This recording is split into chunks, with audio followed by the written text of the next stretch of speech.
In this video, we're going to learn how to find area and perimeter of compound shapes. Compound shapes, which are also known as composite shapes, are figures that are made up of two or more shapes. This word should sort of make sense because we know that a compound word would be any word that's made up of two or more words put together, right? And so a compound shape is the same idea. You have two or more shapes that are kind of smushed together somehow to make one bigger shape. So here, for example, we have a compound shape that we can see is a triangle and a rectangle smushed together.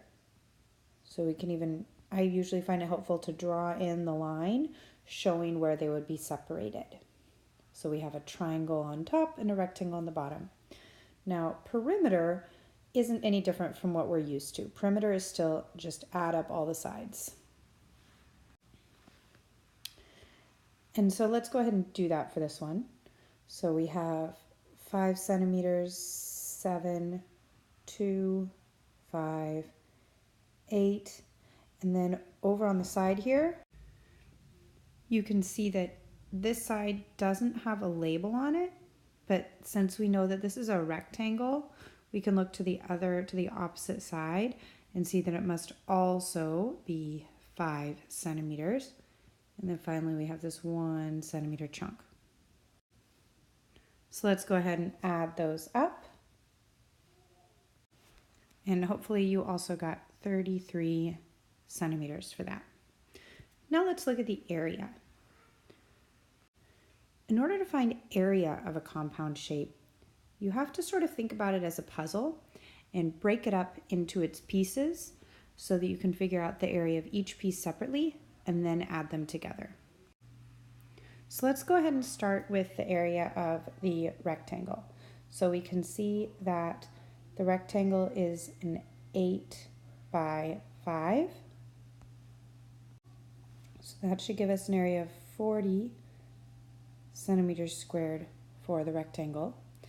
And then the triangle is a little bit trickier. So I know there's a 5 and a 7, but those two don't make a 90-degree angle.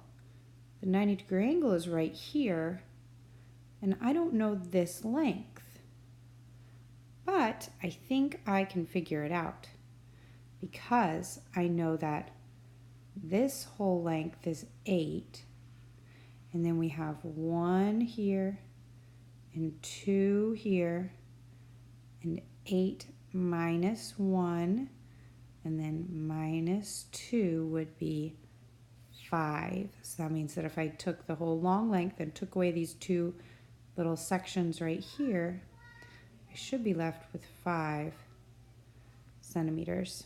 So then I'm going to do my triangle formula of base times height divided by 2. So that'll be 5 times 5 divided by 2, which gives me 12.5. So that means my total area is 40 plus 12.5, giving me 52.5 centimeters squared. Tricky. Now sometimes you'll run across compound shape problems where instead of two things being smushed together, it almost looks like something is missing. Like you have a bigger shape and then you have another shape that's been like taken away from it. So this is an example of one of those. You can see how you have the bigger triangle that goes all the way around the outside. And then you have this square that's been like subtracted from the middle. And so that's exactly what we're going to do with these. We're going to find the area of the big shape we know, the triangle, and then we're going to subtract out the area of the missing piece, which is the square. So the area of the big triangle, we know we need base times height divided by 2. And they haven't actually given us that. They've given us a couple different measurements along this length. but it's pretty easy to see that if it's 6 and 2 and 6, then the total here would be 14 centimeters, because that's 6 plus 2 plus 6. And then the height, they also haven't given us that all the way. They've told us that this part is 3, and then this part is 2, which must mean that this is also 2. So then the total would have to be 5. So I think my base is 14, my height is 5, and divide by 2. So that means that my area for the big triangle is 35 centimeters squared, but I haven't taken away my little square yet. So if I look at my smaller square in here, that's a 2 by 2, which means its area is 4. So I need to do 35 minus 4, which gives me 31 centimeters squared.